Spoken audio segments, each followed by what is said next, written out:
Welcome to Diversity Conversations, where we engage in thought-provoking dialogue to identify leadership solutions to today's most challenging conflicts. Stream live each week, Saturday 9:30 a.m. to 11 a.m. Hosted by Diversity, Equity, and Inclusion Strategist and CEOs Eric Ellis and Tommy Lewis. Join us and add your voice to this engaging diversity conversation. Good morning, Greater Cincinnati, Northern Kentucky, the United States, and the world. My name is Eric Ellis. I'm the president and CEO of Integrity Development Corporation, and I'm joined this morning by my good friend and brother, Tommy Lewis, president and CEO of Make It Plain Consulting. Good morning, Eric. Woo! Good morning, Tommy. What's up, man? How you doing? It's good. It's the first Saturday, if you Yes, will, sir. of the new year, at least Yes, our sir. show. January 1st was last week, but it's good to start off the year. Again, this great year, 2022. Yeah. A lot of trials and tribulations and a lot of successes and victories at the same time. Great to be with you, Eric. Tommy, it's great to be with you as well, man. You know, we always start off by talking about how our week was, but man, what's going on with Omicron, man? Tommy, what is happening, brother? You know, it's a matter of truths and lies. Right. The truth is it's real. Right. And nowadays people are may or may not be talking about it, but I think it's becoming our new norm, Eric. Right. Just like other sicknesses, illnesses, diseases, and viruses over the millennia. Yeah. But it's our new reality. And if we don't kind of come to some senses, we being humanity across the globe, we may find ourselves here more times than not. Right. I'll tell you, Tommy, we're always looking, you and I, for a silver lining. You know, what's the silver lining? I think one silver lining, people don't want to hear them just yet. I know we're still in it, so they don't want to hear silver linings right now. They're still in protection mode. But one of the silver linings, Tommy, is that we see it's very evident how connected we are. And that what your neighbor does has an impact on you. Yeah. And I think that, as long as people can think that somehow I can do whatever I want to do because it's just me and my life, we never have to care about what happens to one another. But I was looking at, for example, man, a good friend, man, William Kirkland. We don't know all the stories that are going on out there.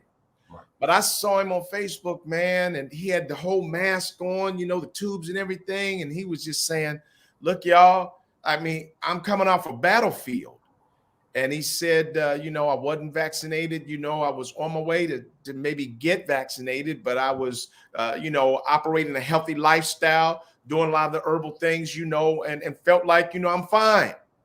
And then COVID came along. He said he went to an event with some children, man, and they just loved up on him, hugged him, and showed him some love.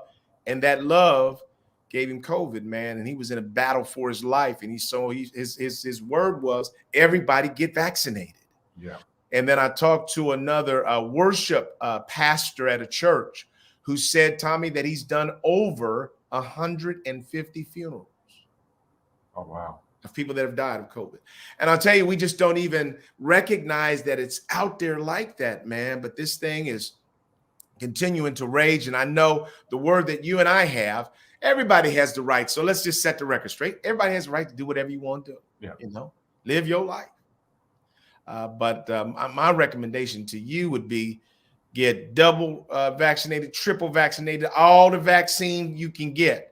That's the thing that can keep us alive. And certainly we try to encourage people to take advantage of that. Tommy, how was your week? Week was pretty good. It was a bit of a different week, Eric. In short, I had been experiencing a little bit of the anxiety. I know stress. I manage stress all the time, as we both do, all of us do. But I had I could not seem to rest my mind.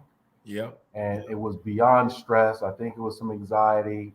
So for the first time, actually, I would like to say maybe ever, Eric.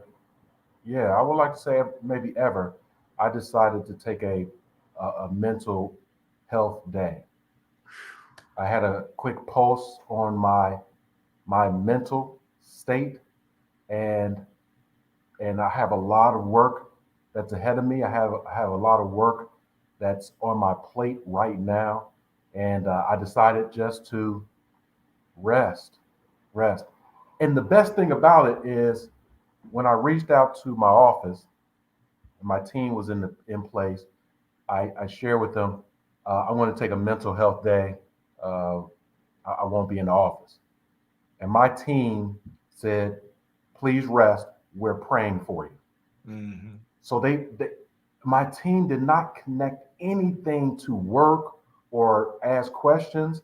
They went straight to prayer, I right? love And so my week has ended last week with, just really trying to reboot.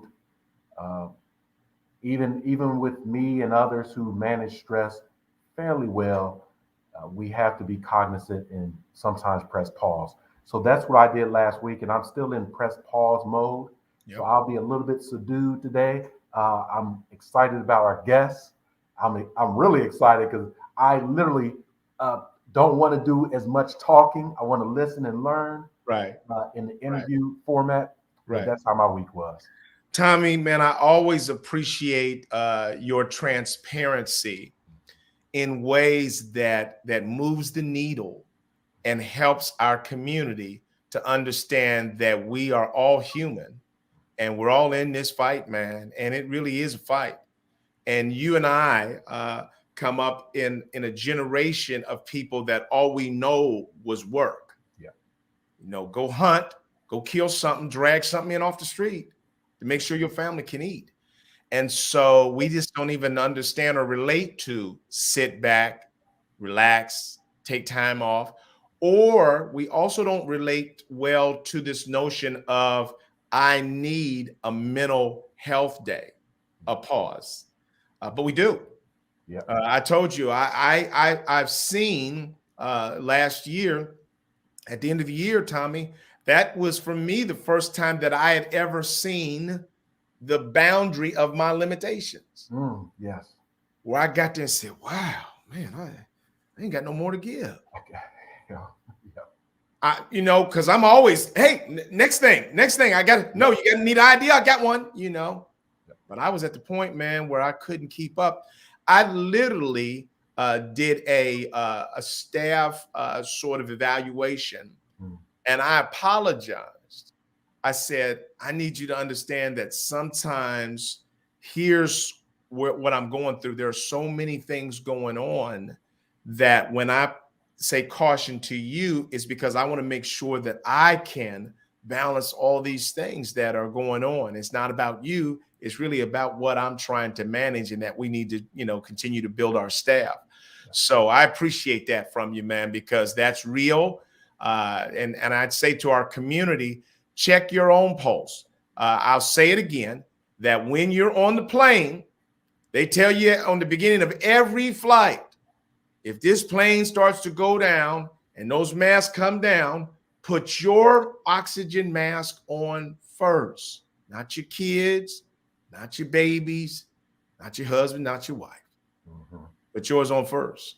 Yep. And because if you're not breathing, then you can't help anybody else. So I appreciate that, Tommy Lewis. Yes, sir. And my week, man, was a week of catch up. Because of some kind of myriad of things around COVID, I'm empty. Everybody's out.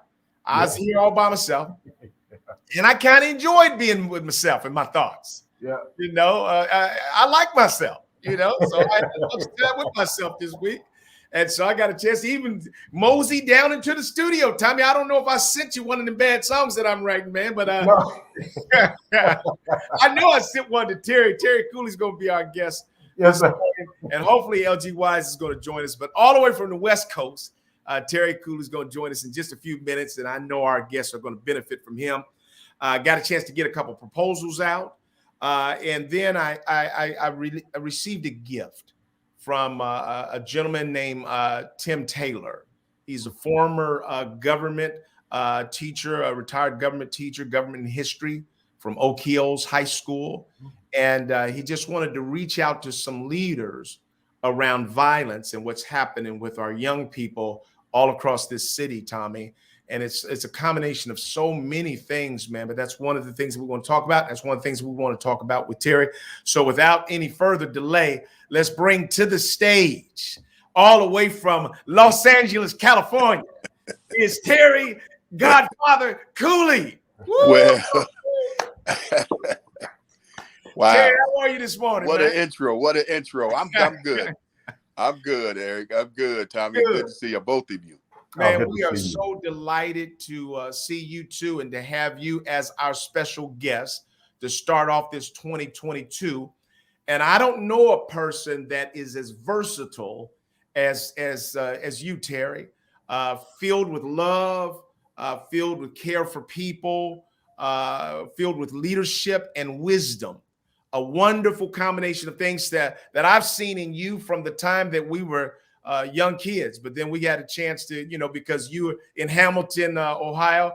I want you to just tell people a little bit about your background, how you grew up in Hamilton, Ohio. And then, we went to college together. Terry and I were roommates at Anderson College. And just had the greatest time. I was telling my children, because I've got kids that are at the age, now that they're in their 20s and some of them are looking for roommates. I told them, I said, that's a hard thing to find. Don't feel bad if it's hard for you to find a friend in the world. Yeah. Because my grandmother said to me, she said, Eric, she said, count yourself fortunate if you have more than one or two good friends in your entire life. Mm-hmm. That was the craziest thing I ever thought I heard. I was like, what? Grandma, I got all kind of friends. What you talking? One or two? I'm way past that. She said, no. I always tell these boys that don't use that word so loosely. Right. I tell them, first of all, be a friend to yourself. Get to know that person first. Mm-hmm. And don't use that word so loosely. Right.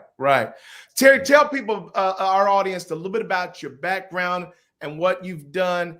And I'd love for you to be able to share just a little bit of your testimony, man, because I think that you have had a wonderfully interesting journey. Your stories, man, they're life-giving for me. Yeah. I'll be doing something, man, in the middle of the week, and all of a sudden I think about a story that Terry Cooley told me, man. I can feed off of that. Well, so, talk about yourself. My story, I'm kind of glad where I come from. I come from a family of 21 brothers and sisters. And we come back from Hamilton. I'm coming from Hamilton, Ohio. And as you said, I did know Eric when we were young, very young. We grew up with a good, solid, and I'm blessed to say this too. We had a good, solid foundation in the church. And both of our mothers were great women of Christ. Right. And that right there helps you back then for what you go through now. If you didn't have that solid foundation, what could you do about right now? For the things I've ever gone through in my life. Right. And I come from we were out of the Church of God, and it helped us as I grew up facing so many things that I never ever was told I was going to encounter. Right. But I was able to pour through it based on the teaching that my mom and dad gave me. Right. Now, what led you to Anderson College? Well, I went to Anderson because I wrestled. First of all, I wrestled. Right. And I was going to wrestle for Anderson. But when my dad passed away in 1979, that took all the spark out of my interest in wrestling. Oh, yeah. Yeah. So, I mean, I had a couple of choices, the different schools I wanted to go. I even was going to go to Central State. Right. And check out that college there. And then across the street, is another little school, Wilberforce. Right. So I decided to go since my brothers and sisters all went there. All of them all, since they all went there to Anderson. I said, why not just join in on all of us? Right. Or you had the Cooley clan up there at Anderson College. Right. Right. 5 of us at one time. 5 of us going to the school at one time. Who was all there? I know it was Timmy, Ruthie, Fellis, Sherry, and myself. Wow. Right. Yeah. Wow. And that's the tip of the iceberg out of 21. Right? Yeah. They didn't know that we had opposing 4 different basketball teams. Yes, sir. Well, the thing is, talk about some of the lessons that you learned from your father. You were just telling me some of the things that your father taught you, man. I appreciated hearing about some of those lessons because I had a strong relationship with my father as well. My dad, he kept it real basic. He was not no man of no big intellectual words and anything like that, but he kept it real basic. One thing that he told me that stands out the most is, with all you're getting, get an understanding. Mm. Don't ever leave a conversation unless both sides are clear what you're talking about. Mm-hmm. It have to be clear. With all your gettings, get an understanding. Mm-hmm. Understand what it's all about before you leave there. Mm. Leave no stone unturned. Mm. You know, that brings me to a question. I know we're going to have a rich conversation, and I'm in interview mode today, Terry. Okay. And I don't want to jump too far ahead, Eric. That's all right. As we look at our generation now, you know, our young generation or younger generation that's 10 years old to 25, maybe even 30. I want to get your reactions on, are they in general, are they getting an understanding of life while they're in it? Right? And Well, how's it playing out? Well, I think at that age right there, they're too young to even know what life is all about. So they have their understanding. Yeah. They have only their understanding of what this life is all about, influenced by the media, influenced by peer. So their understanding, they have not lived life yet. So what we have to bring to them is, we should be letting them know, look here, I hope this don't sound bad. If I see a pile of mess in front of you, I hope I could tell you, look, don't step in it, because it do stink. Right. It do Yeah. stink. But Right. there are some kids that will step in it anyway because they want to find out themselves if it stink. Right. So that's up to us to try to teach them before they reach that pile. Terry, let me. I gotta ask you to tell the story. Okay. First story of the day. Tell the story about the young man that approached you the other day. About your vehicle, and he wanted to relieve you of it or something like that. Oh, I was telling Eric, at this time I was driving a limousine, and I had to pick up some clients, late night clients over in South Central LA. And as I turned the corner to pick up my clients, I see about 4 or 5 brothers standing up there holding up the wall. So I go over there and park. I step outside the limousine, and I'm standing at the back door waiting for my clients to come out. So one young brother come running over, and first thing he told me is that he can take the car from me. And I asked him, what was he going to do with it after he take it? What do you plan to do with it after you take it? And I said, well, look here, brother, the car's there. Yeah. That's what I'm saying, man. You know? And I gave him a business card. Eventually I ended up giving him a business card, and he said, what you can do is you can call me and I'll give you some good deals. I'll give you a good rate. Right. And I take you and your brothers over against that wall over there for a ride. But he came over, and what he wanted to do is he wanted to get something started right there. Right. And because his thing is he want to argue and want to do something crazy. Yeah. But I asked him, I see right now, I know he don't drive. That's why I asked him, I wanted to get him off balance. Well, after you do take it, what are you going to do with it? Yeah. You know, now he's looking, wondering what to say next, because he was expecting an argument. That's what I'm talking about. Hold on, let me just stop. Tommy, that's what I'm talking about. Yes. Terry has a unique genius that disarms people, man. That kid wasn't ready for that, was he? And No. not only that, thing is this here. If it had got to a level where I wanted to go, if it had got to where he wanted it to go, to a confrontation, he wouldn't have been there just to see his friends execute anything anyway. Right. He would have slept through the whole thing. He would have missed the whole show. That's what I'm talking about. That's what I'm talking about. He would have missed the whole show.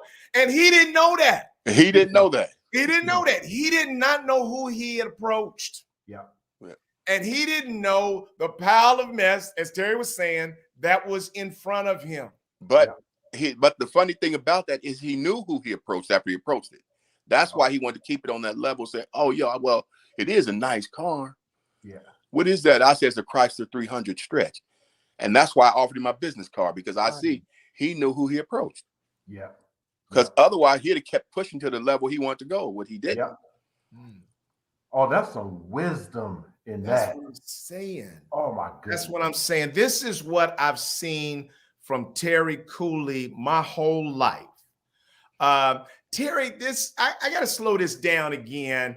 And I want you to help the community to be behind the eyes of Terry Cooley when a situation like this approaches. What all is happening inside of your head as you're calculating what to say? Well, I put it this way. Life, the theory of life, no matter what level you on, matter whether you are in an office, on the street, in a lunchroom, at a football field, it's all the same. The theory is the same. It's called respect. Give respect, you get respect. I can walk to the delicatessen. If I give respect, I will get respect. If I'm in a boardroom, if I'm in here giving respect, I'm going to get respect. For every action, there's a reaction. We've learned that in school. Right. So in my walk of life, God has blessed me with some insight to really read people well. You know, I've been down some really dark streets in my life. But the fact that I did not get nervous and act like I'm scared of this whole situation, or blow up or get excited and take an overshot or anything like that, just stay calm, give respect, and you get respect. And you'll find that the brothers out there looking for the same thing. Right. You'll find that all these real tough guys looking for the same thing. If you go up to them, and I think I told you about these brothers that was standing out there also that came running up talking about this is their hood and all this stuff right here. So I looked around, I said, well, look at it. Look at what you got. Look at all these cans and dirt all over this whole place. Yeah. And I bet you if you go door to door, you'll find people who are very hungry. I always told these brothers, I don't say being in the gang is wrong. Right. But what you do in that gang is what make a difference. There's part of organizations all over the world. Now, can you feed your hungry in your neighborhood? Can you clothe the naked in your neighborhood? Can you at least get the rest of the group over there and get this trash up off the ground? You put them to work, Terry. You put them to work. If you want to claim it. They're approaching you to talk mess and go off. You saying I'm good. Hold up, I hear you. Look, the thing is this here. If you want to claim something, I can't say this is mine and look like a mess. Right. I'd be embarrassed. Yeah. Yeah. Terry gave him an assignment. Yeah. An assignment. And I'm hearing the assignment of accountability, right? And then ultimately, if I'm claiming something is mine and it's an embarrassment to even me, and other people see that it's a mess, it stinks, it's an embarrassment, then I may need to shut up, fall back, right? And this is not the person I need to be talking to. Let me wait for the next person that I can kind of punk out or ramp up, because right now this person is not the one. Without even saying it, you know, I ain't the one. It's all of that energy, that positive accountability energy that will say it. That this is profound. Now, you know, I tell you something, from coast to coast, that conversation right there, if these brothers took that same conversation only about 30 miles, not even 30 miles away, about 15 miles away to Beverly Hills, would you say that's yours? Would you go in Beverly Hills? A real gangster can go in Beverly Hills and say, this is my hood. Yep. And you don't even live there. Right. Now, or would you claim all this dirt and trash around here? Right. Which one would you like to have? Yep. That conversation we were having was powerful in their neighborhood. Right. But now let's go over to Beverly Hills and see if we can talk about this same thing over there. And as I tell the police, they said this is theirs. It wouldn't work over there. We would be out of place. Terry, what are all the so this is a situation that's approached you, a situation that in many instances will conclude in violence. But you have looked at the situation and seen it completely differently. Yeah. Help me to understand in your mind how quickly you've assessed of the option of violence versus the option that you take. And how do you, that's just interesting to see how your brain lines up all those options quickly and chooses the one that can de-escalate the situation. Well, normally it's like this right here. A loudmouth, if a guy out there being a big loudmouth, I'm this, I'm this, I'm this and that, I'm this and that, I'm gonna kill you, I'm gonna do all this. But if you go over to him, you put your hand on his shoulder. Come on, brothers, take it easy.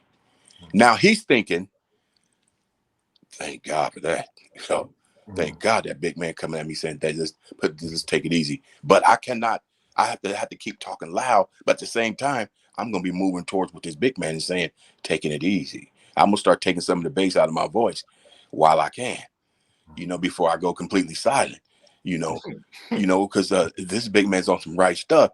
The thing, what I'm saying is this here. Reality is reality. Not the average person will walk up to me and want to fight about anything. Right. No, not the average person will walk up to any of you guys and want to tell you anything. Right. Because they would rather it not be a fight, because it don't matter whether you win or lose the fight.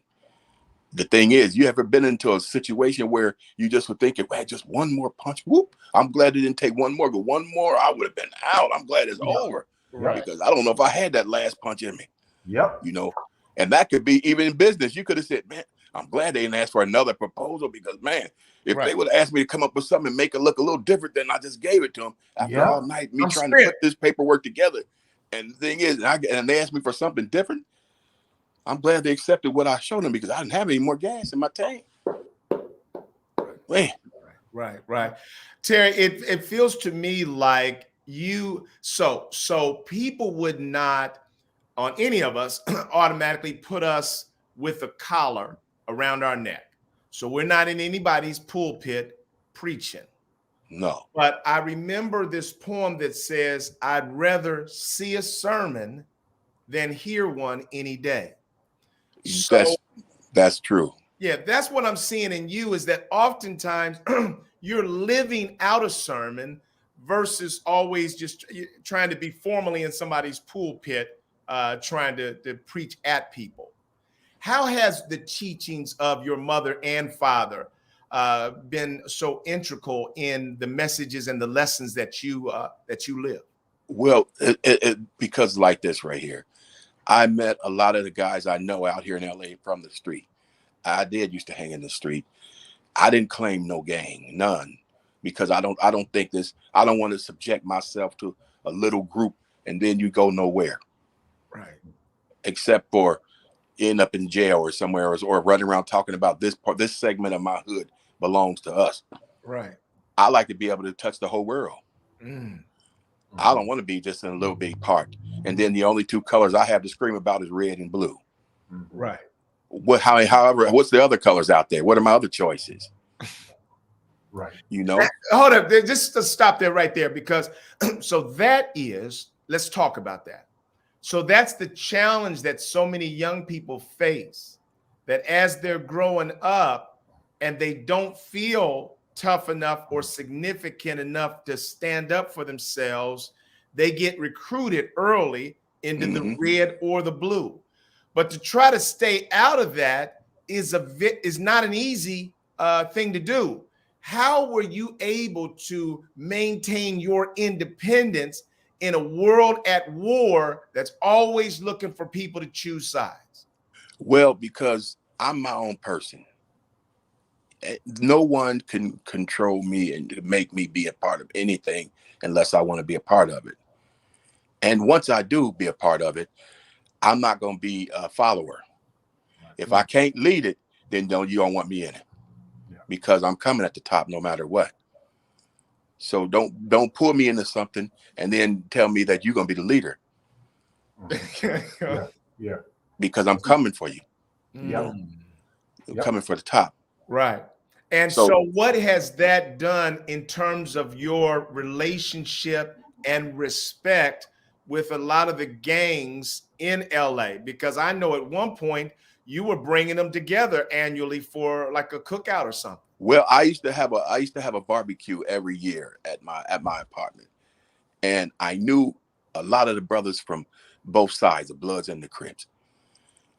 And I would bring, we would have a little barbecue, and I try to pair brothers up with different ones, who somebody from not from your clique, to get to know somebody else, get with somebody else, and then get to know them, because they all up there for the same common goal anyway, because we're all friends.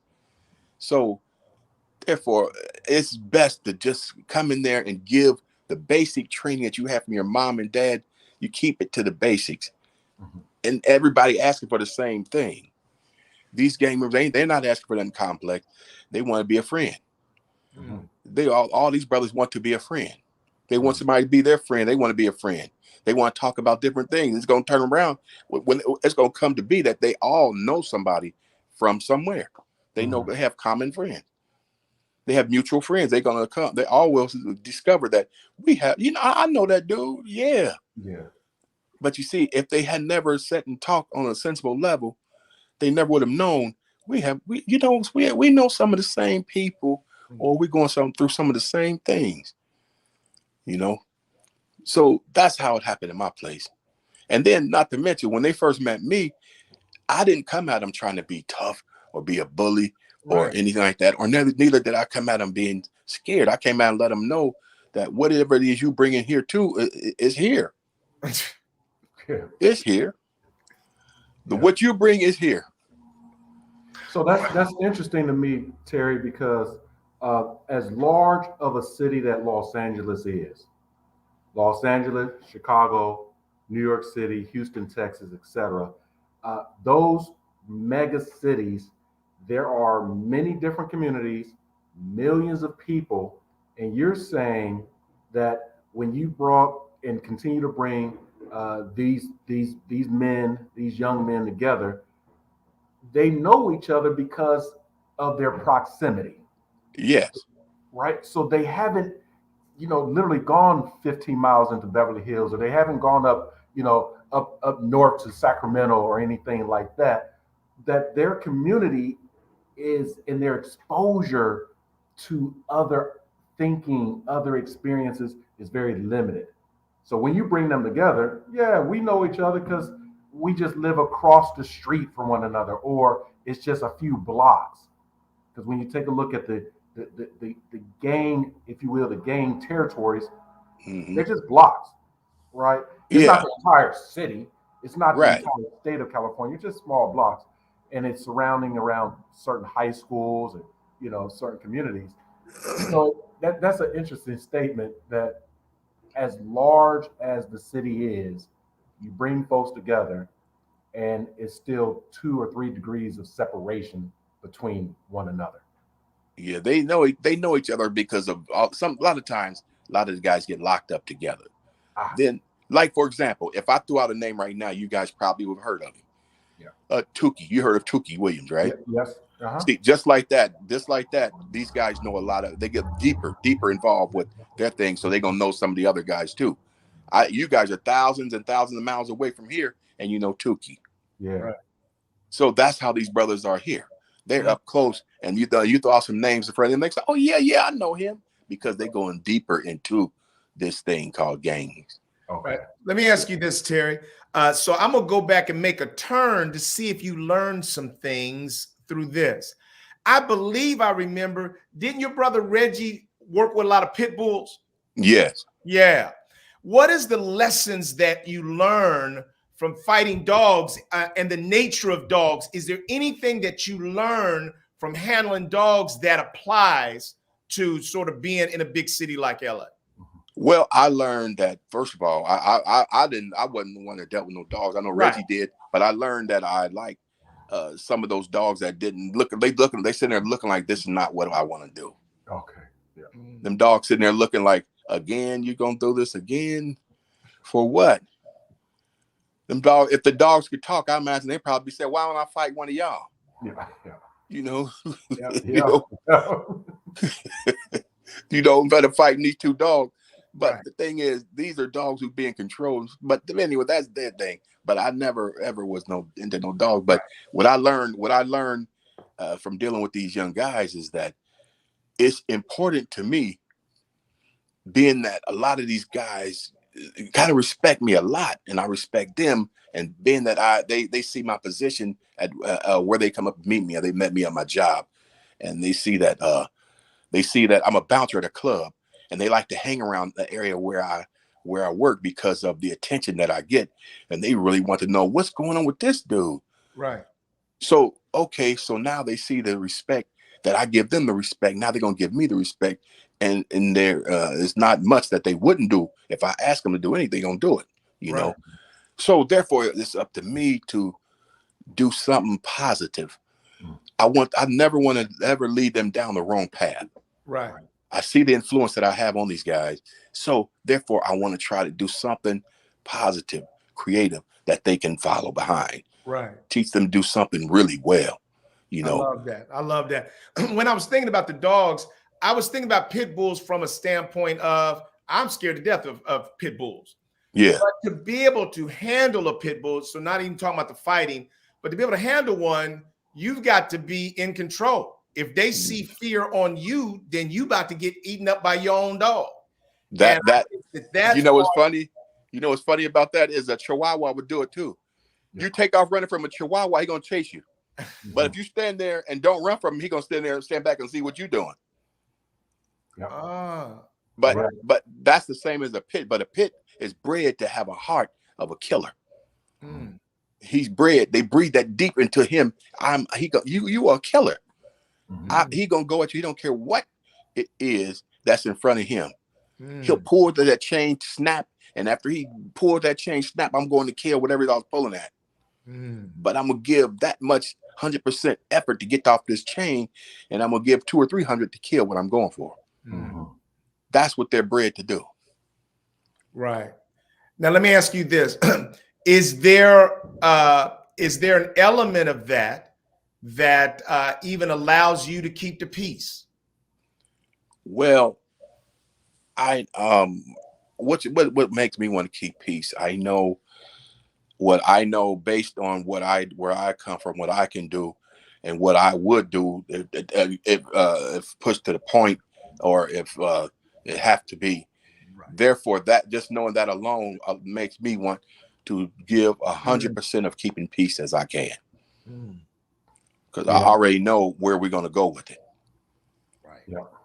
So Right. therefore, I'm gonna try my best to tell these brothers, look, man, we don't need to take it there, dude. We don't need to have it go to that level, because neither of us want war. Mm, Yeah. mm. Yeah. I appreciate that. Let me read something to you, Terry, just to get your perspective. So I got a letter this week from a gentleman, you heard me say in the intro, retired teacher from Oak Hills High School, Tim Taylor, and he wrote a letter just concerned about violence. Uh, Okay. he shared some of this. They did a series back in December of the violence that's happened in Cincinnati.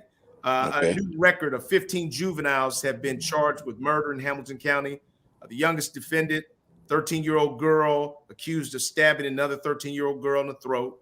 12 juveniles have been killed this year, including 3-year-olds, 2-year-olds, 6 months, 2 months, a mother that was pregnant. They tried to save the baby and died of a lack of oxygen.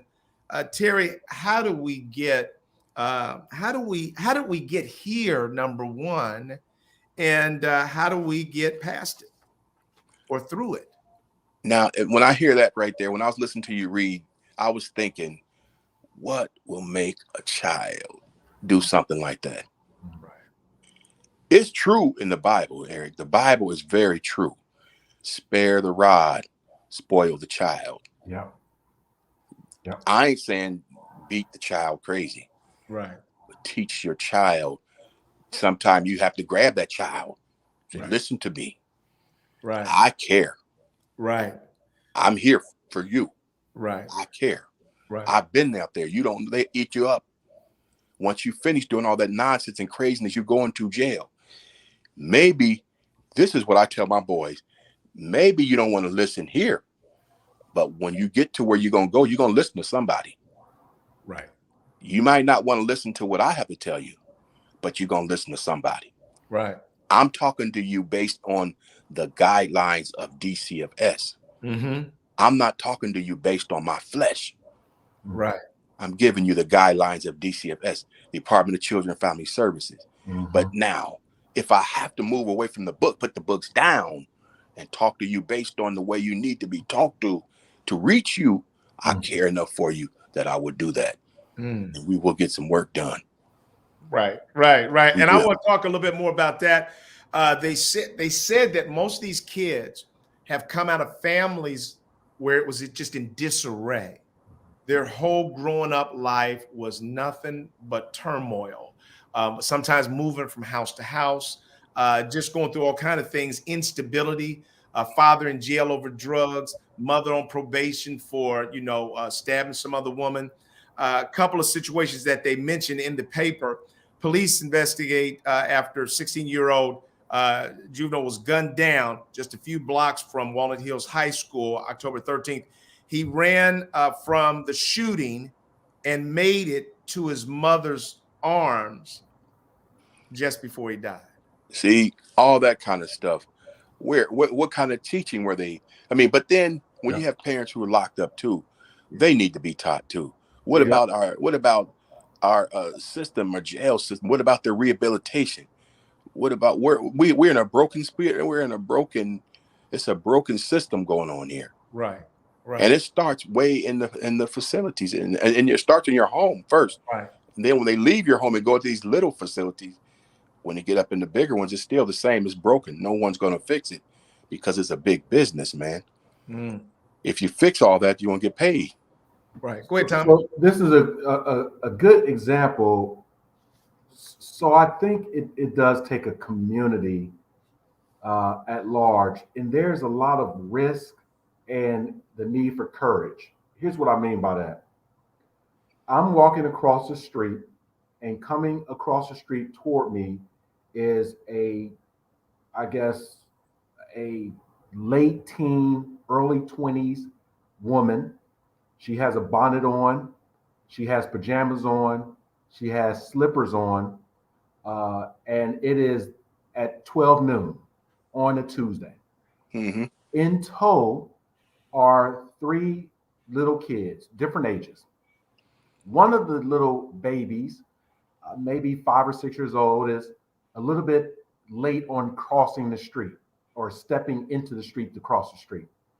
And she turns and she berates that child with a sentence full of profanity, as if that child was an adult and that adult had no respect.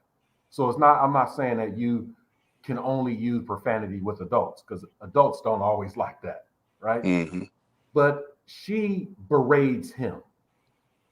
The young child hurries and catches up with his 2 siblings, I guess, and his mother.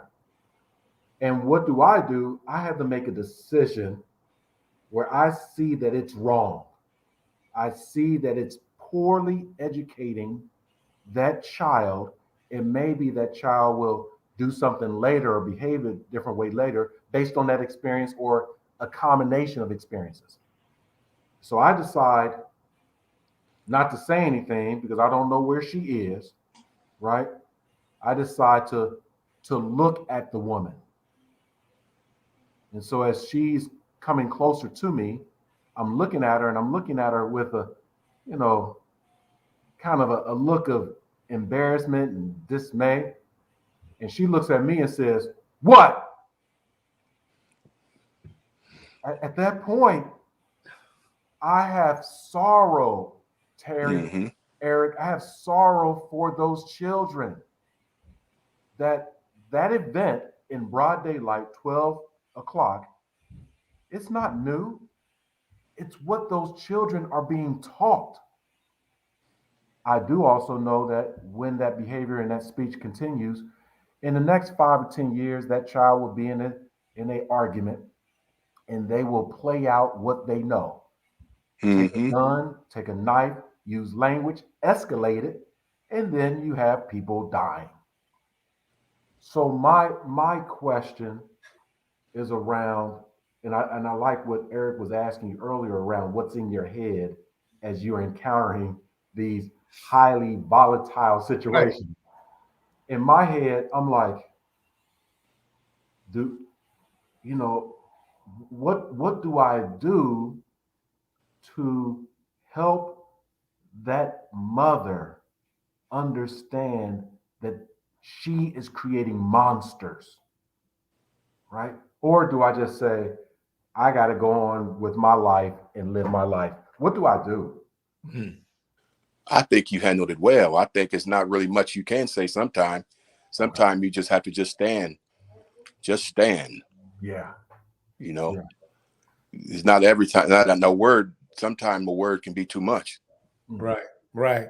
But let me ask you, but Terry, here's the thing, and that's a great question, Tommy. I appreciate that because your question calls upon us all to put us in situations and determine what would you do. Mhm. And I know that back in the old days, when Yep. everybody wasn't shooting, Yep. Mm-hmm. you saw a man confronting a woman inappropriately, you might intervene. Yep. Today, 7 to 8 times out of 10, you might end up gone. Yep. Yep. And so, Terry, but sometimes you're choosing to intervene. Mhm.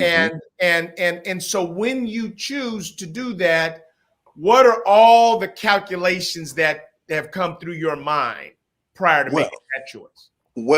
I weigh the situation out. Yeah. But Right. on a domestic thing, what Tommy was just talking about, you have to be careful on something like that because even the police don't like interfering with domestic situations because Right. the lady ends up turning on you. Yep. Yep. The lady, you go there to help the lady, and the next thing you know, she's fighting you, Yep. telling you how you better stay back away from my husband. You don't put your hands on my husband. Yep. And then you say, lady, I'm trying to help you. Right. So sometimes it's best to just don't say anything. Just stand. Right. Just One stand other there. question, Terry. I want to ask you, we haven't talked about you being a foster parent. I want you to give a sense of what led you to the decision that you were going to open up that avenue, and what has been your experience there? Because I've seen tremendous success that you've had with some of the most difficult children to place. Talk Yeah. about why you decided to become a foster parent and what you would attribute to your non-traditional tremendous success. Well, I thought about it. I've heard several of my friends talk about doing this type of work, but before I heard them talk about it, I've already decided I'm going to try something like this. So I put my acting to the side. As you know, I do acting. I'm an Right, actor. right, So I put that to the side for right now, for at that moment. Then I said, let me try this. Let me try it with these kids. If I can make it work, because my heart goes out to a lot of the kids that's fallen in between the cracks of society, right. those that they deem is too tough to deal with, and they write these kids off. They say this guy got the psychological issues and he's too tough and too big to be dealing with. Well, those are the kind that I felt like, man, I better reach down to save these kids because who gonna help them? Who? So that's what made me go into this. And when I got all my license and I called and let them know I'm ready to receive kids, I told them strictly bring those kids. Mm, Don't bring me anything else but the tough kids. Whoever cannot be placed, bring them. Mhm. Bring them. I take those. mm. And when You they know what? got here, Yeah. that's when I felt like this is the thing. Yes. This is what I need to do. They're tough. It's a challenge. It really is a challenge. And I had to find out early that the anger that they're showing me is not directed to me. Right. I just happen to be here. I just happen to be the one they see. They're angry at what they've gone through. They're angry at the parents that done them wrong. They're angry at their uncles and aunts, to whoever done them wrong. But they lash out at the person that's in front of them. but they're not angry at me. They don't even know me. Mm-hmm. So I had to decide patience or flesh, Yeah. or my flesh. Mm. I chose the patience. I chose to say, hey, child, look, I know. Mm. I know. Mm. I know you ain't angry at me. I know that. Mm. Because they later come and say, hey, man, I'm sorry, man. I'm sorry. I had one kid hit me in my chin, like, bam, right in my chin. Mm. He said, he apologized. Still to this day, he keep apologizing. Here it is 3 years later. He apologized. I told him, I said, hey, God knows what he's doing. Mm-hmm. Because after you hit me, 2 guys were behind me, told me stop hitting that little kid and that they were going to beat me up. So my focus left you, Mm. which was your saving grace. Because my instinct said make you part of that wall that you were standing in front of. That's my instinct. Hit you back. But I did not, because my focus now was on 2 guys behind me who end up calling the police Mm-hmm. because they said I'm beating up a little child. So they looked at the video and saw the little child hit me. Mm-hmm. So that's what saved me from it. We were at McDonald's, and that's what saved me, because the police looked at the video and said he didn't hit him. The little boy hit him. Mm-hmm. The little Wow. boy hit him right in the face. And the only thing I did, the boy hit me, and I stopped. I told the little boy, I know. I know. It's all good. Don't worry about it. It's all good. Terry, let me come in with this, Terry, because when I heard you say what you see in those children, I thought about what Christ sees in all of us. Yeah. And I was just moved by that, man, because we are all, in many ways, in the same proverbial boat, Mm-hmm. not paddling down the same river, but we're in the same boat. Yeah. And Mm-hmm. I'm just so grateful that God has put a person in their lives who can see the story behind the kid, Yeah. so that you can have compassion for that story, uh, Right. instead of purely responding to what you see in front of you. Now, Terry, you've had so much success that some of the social workers and others have found it difficult to try to explain or understand your success. Talk about that. Yeah. One lady, I don't want to say her name, but her name is Miss Bianca. I don't want to say her name, but Right. Miss Bianca said, we won't have you scaring these kids, Mr. Cooley. Right. I don't want none of my kids in this system here living in fear. And I told her, neither do I. That's why I give them all the love I give them. Right. Because I'd rather have them let them experience love than fear. Mm. And are you insinuating that all these kids are afraid of me? Because we can bring them out one by one, and you can ask them, are you afraid of Mr. Terrence? And they're going to tell you, no. Right. He treats us very nice. No kids. She said she was insinuating that they stay in line because they're scared to get beat up. Mm-hmm. Well, I told her that's not what was told to them. And that's not what was exhibited to them either. Mm-hmm. I teach these kids how to stand on their own, how to cook. I teach them how to stand up and be accounted as a man. Mm-hmm.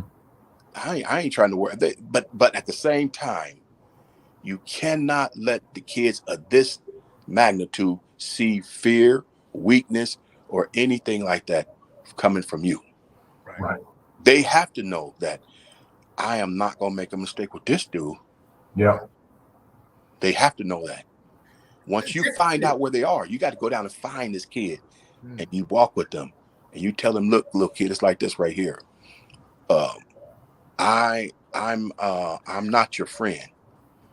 I'm Terry. I'm your caregiver. I'll walk with you, but I'm leading you. You're not leading me. I'm leading you. Mm. Now, I'm curious that with Miss Bianca, quote unquote, Um, what's her expectation of how the kid should be fostered and raised? You know, she wanted she wanted that kid to the kid, particular kid she was speaking of. She got to the point where she asked that kid, "Listen, would you want to go outside and talk to Miss Bianca about anything?" That kid said, "No, no, no, no, no." She want the kid to sit there and cry. Mr. Cooley is being real bad. Yeah. No, no. That kid said, "No, no, no. Mr. Cooley's doing a great job." But Mm. she wanted to look as if these kids are being controlled by iron fists. Yeah. Right. Yeah. Right. Right. Yeah, they don't know anything about your love and compassion. I want you to tell two stories, Terry. The one about the kid that was dogging out other families, and he tried to threaten you, and you told him that you're gonna sleep real good tonight. Yeah, he told me that he asked me, did I read his resume? Mm. I said, I have not yet, but it is on the table. I see it on the table here, but I have not read it. And you could tell me about it, but I have not read it. I said, have you Right. read mine? He said, no. I said, well, good. We even. Anyway, I told you, I said, young boy. I told him, I said, Have you boy, read mine? I said, I sleep good every night. I don't care what your resume says. I sleep good every night. I love that. And also tell me about the kid. You had a kid that was transgender. Yeah. That was one of your kids that you loved Mhm. that would run away periodically. Right. I want you to talk about the one instance when they ran away and ran up into some challenge and sort of how you were on the scene to help with that. Yeah, he took off running. He took off. He AWOL is what they call it, running away, and he didn't want to do what was told, so he decided to run away. And he got to the point where he ran into the hands of these Mexican guys, and they already gave him some type of drug.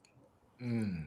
And he was not to the point where he was all gone that he could not remember my phone number. Right, He was almost there though, but he got my right, phone number out. right. And he called me, and it turns out he was just a block away. So I drove up about a block on up where he was, and he was gone. He was mentally Mm. gone because that drug was starting to take effect. Right.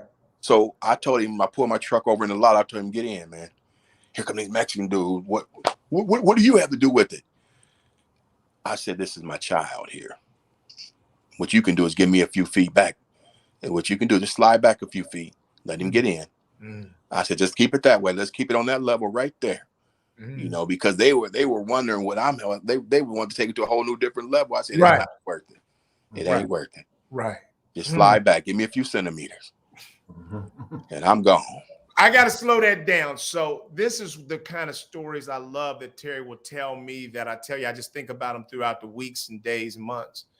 Is here's a kid that may not have felt loved anywhere, that all he knows is running away, or all they know is running away, and yet ran away, found himself drugged and in a difficult place.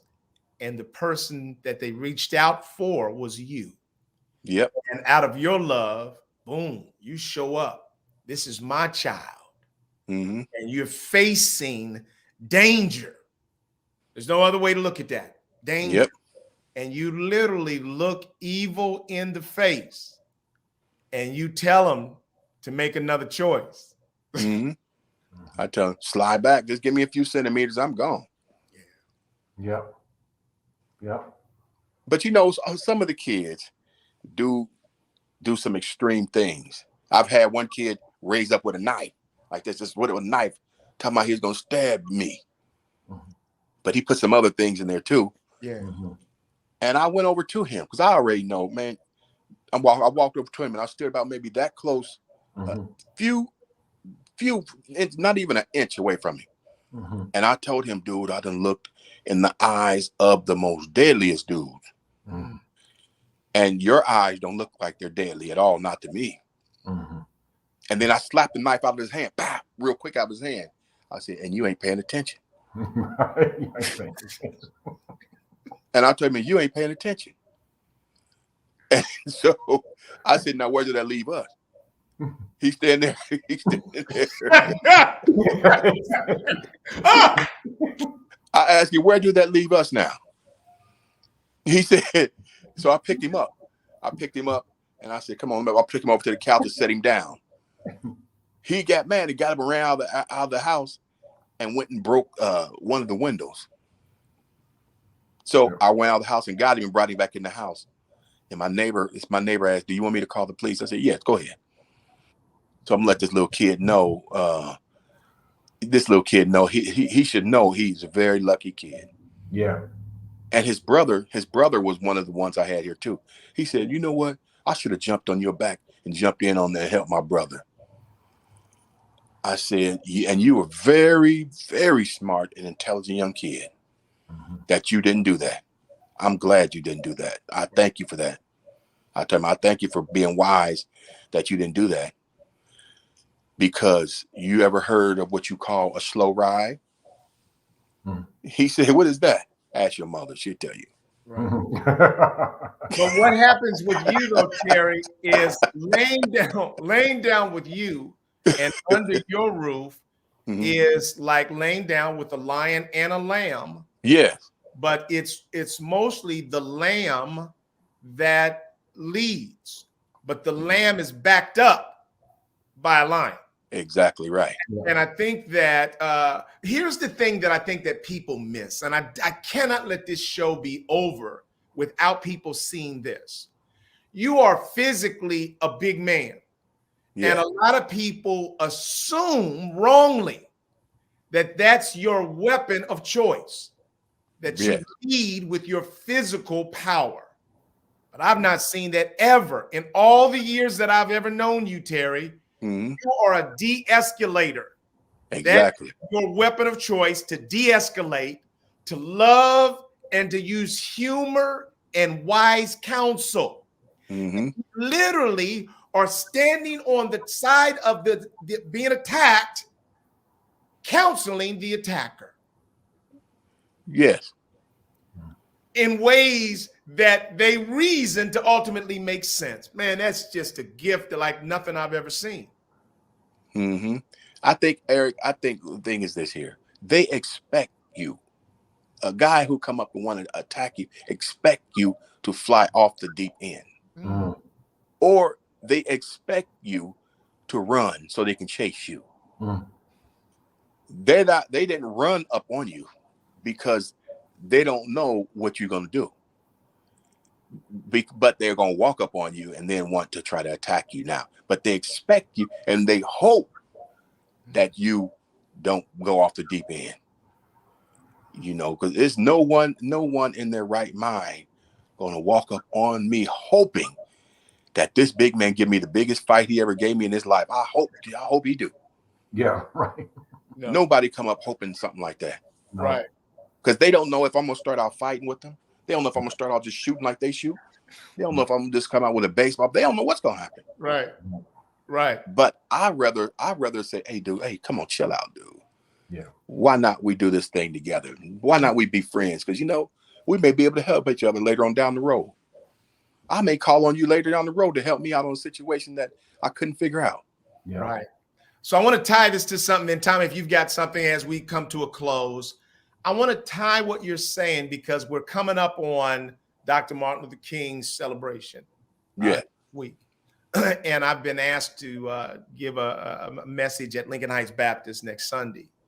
But I was looking over the beloved community and looking over some of the things that Dr. King stood for. And it's just moved me again how wise Dr. King was in ways that if we're not careful, we've lost.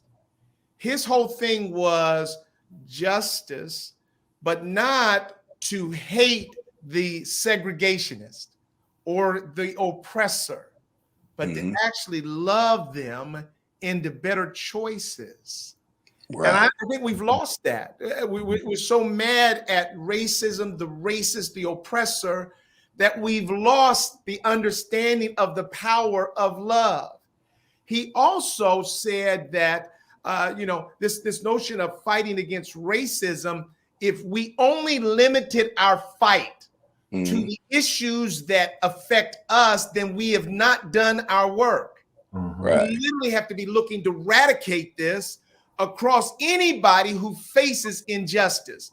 As I listen to you, Terry Cooley, those are the things that I think about, man, that your love is the greatest lead in you. And I just appreciate that about you, man. I got to say a thank you to you in front of the whole world that when my oldest son made a decision that he was going to go out to LA to make a life of music, he went out there. It took him 4 days to get out there on a train. It took him 1 day to become homeless and a few hours to almost get mugged. And the person that came and rescued my son when he was out there in LA, he's still out there, was you. And I want to tell you how much I love you as my brother, as my friend. I love you, Terry Cooley, man, with all my heart. And with having lost my oldest brother, I'm just so glad that you've been able to fill some of the gap in that space for me. I appreciate that. Man, I love you too, brother. And I told you always that you call me, I'm coming. Now, you called me this morning to get on the show. I said, regardless to what I look like, hey, you call me, I'm there, man. I told you I'll be there. You call me, I'm on the way. Tommy Lewis. And that's much appreciated. I don't think that that sentiment of love and that level of responsiveness is as regular as it should be. That's right. So we talk about I am my brother's keeper. We talk about one love. We talk about, I got your back. But it boils down to who really shows up and how they show up. Come on, Tommy so Lewis. If a brother calls another brother and the energy is high, the need is high, does the other brother who's responding come with high energy? Or do they come with some sense of love and calm to allow that emotional high energy to dissipate? Right. And let's consider these options, right? Do you want to hit her? If you do, there's these options going to happen. Exactly. Do you want to pull the trigger here? And if so, here's some options, right? As a young person, man or a male or female, you're 16 years old, you're in the house, your parents have told you, or your parent has told you not to have anyone in the house. Now you're all in the house, you're playing spades, it gets intense, and now the energy is high, you reach for the kitchen knife. What are your options? If you stab that person, right, you may change your life. Right? And Yeah. so I know you're thinking about only changing their life or proving who you are, but your life and others' lives will change. A split second. In a split second. And maybe a life will not change, it will be ended. So your option is either to give life, right? Or there's the alternative. What I hear that Terry Cooley talks about today is giving life.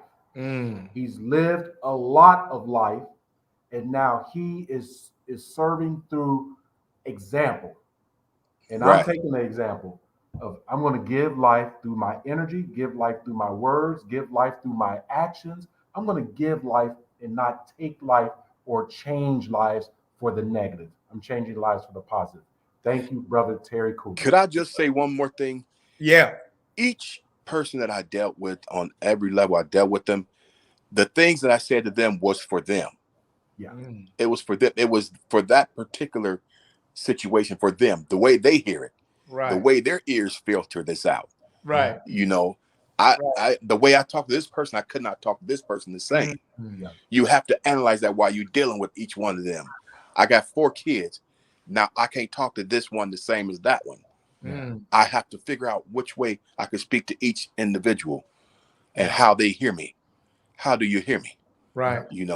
And that's how you got to speak to them. Terry, I want to wrap up with one more thing because we've talked about a number of things, but I don't want to end the show without giving you an opportunity to talk about how you've seen the lives of the kids that you've parented change from the time they started to where they are today. Because I've talked to Terry a couple of times, Tommy. Man, they've been on the phone. They just turn back into little kids, man, and they're having fun and they're enjoying life. Talk a little bit about some of the transformation you've seen. Okay, I tell you the biggest success I have, and that's Gustavo. He's been with me for going on 6 years now. Gustavo has been in 27 homes. He's been in 27 homes because no one they couldn't get it right. And all the 27 homes, they could not get it. This boy was a terror. This boy was a terror. And then they could not go down and find where the boy was and walk with this boy. You know, sometimes the road is tough. You can walk down in front of your house right now, just walk down the street, some cracks in the road, some is smooth. Yeah. That's the way it is in life. Sometimes you're gonna walk into a ditch, sometimes you're gonna walk over a crack, sometimes it's gonna be smooth sailing. And that's the way it is with these little kids. And Gustavo, he's come from 27 homes. And I told him that day that he asked me, did I see his resume? I said, I didn't, but I tell you what, this is your last home. I said, I put it to you like that. This is your last stop. It makes no sense to be hopping to 27 different homes. This is the last home. You're going to do great here. You'll do great here. And he's been doing great. He's turned around to be such a polite kid. And Eric, you even talked to one of my boys, Enrique. Yeah. That boy, he's the kind of boy he like to get up and punch the walls. Right. 6'3", 265 pounds. We've even talked about that. I told him, look, boy, the thing is, not one of my walls look like they asking you to hit them. Yeah. If they do something to you, you let me know. If them walls do something to you, that's what I'm saying right there. If the walls do something, come on now. You give it to me. You tell me, and I'll personally go up and punch one of them. You know? But as for you, you don't punch none of my walls. Right. If they do anything to you, you come tell me. You come tell me. I'm the one that's over this. What is a kid supposed to do with that? What are they That's supposed not to in do the with training manual, Terry. No. That's why people, Tommy, that's why he confounds the professionals. It confounds, man. I can see that. I want to punch that wall. Mr. Terrence said, come tell him. Right. I go tell Mr. Terrence, and I watch him go up and have a conversation with the wall. This man is crazy, right? I'm not punching walls. I'm not threatening him. You know what? Right. I got some other thoughts now. I got some other thoughts. Right. Yeah. Right. But I think that your magic, though, Terry, is that your love and your reasonableness and your respect. So you start with respect. You start with clarity of the rules. What are the rules and the expectations here? But then love is strongly underlying all of that.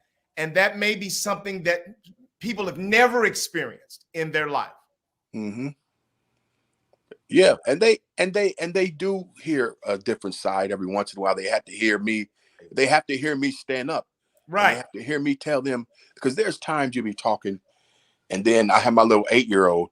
Right. He's steady rambling on. So what I do is I sit down, and the boy get in the middle. Get in the middle. Get up.